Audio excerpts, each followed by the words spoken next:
Saudi আরব romance রেস্টুরেন্টে কি খাবার খেলাম আজকে তাই শেয়ার করব। আসসালামু আলাইকুম, কেমন আছেন সবাই? তো বৃহস্পতিবার মানেই একটু বাইরে খাওয়া দাওয়া ঘোরা, এটাই আমাদের সারা সপ্তাহের একটা মানে আনন্দ করার দিন, বা একটু দেখা যায় বাইরে ঘুরতে যাই। তো আজকে আমরা তাই সবাই বাইরে খাইতে আসলাম রোমান্সি। অনেকে যারা সৌদি আরব থাকে অবশ্যই চিনে, রোমান্স একটা নামকরা রেস্টুরেন্ট। তো আমরা এই যে সবাই যাচ্ছিলাম যে করার জন্য। আর ফ্যামিলিদের পিছন দিয়ে যাইতে হয়, পিছনের দিকে দরজা, আর ব্যাচেলারদের সামনের দিকে দিয়ে যায়। এই যে খাবার অর্ডার দিয়ে আসছিল।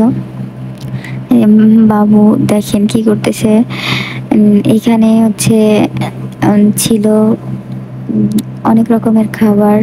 তো আমরা সবাই ভাবি না আজকে আমরা অনেকদিন খ্যাপসা খাই না, খ্যাপসা খাবো। তো তিন তিন প্লেট মানে অর্ডার করা হয়। তো আমরা ছিলাম 5 জন। তো 3 প্লেট অনেক হয়ে গেছিলো, তো আমরা 2 প্লেট আগে ঢালি যে খাওয়ার জন্য। তো এইখানে মানে এক প্লেটে একটা করে মুরগি থাকে, মানে অর্ধেকটুকু করে।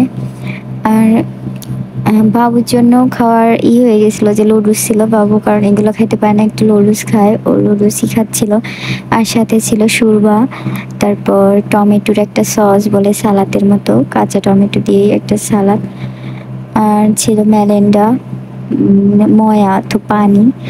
অনেকে জানে সৌদি আরবে পানিকে ময়া বলে। তো এই আমাদের মানে খ্যাপসা, মানে যারা কয় বিরিয়ানি অনেকে বলে।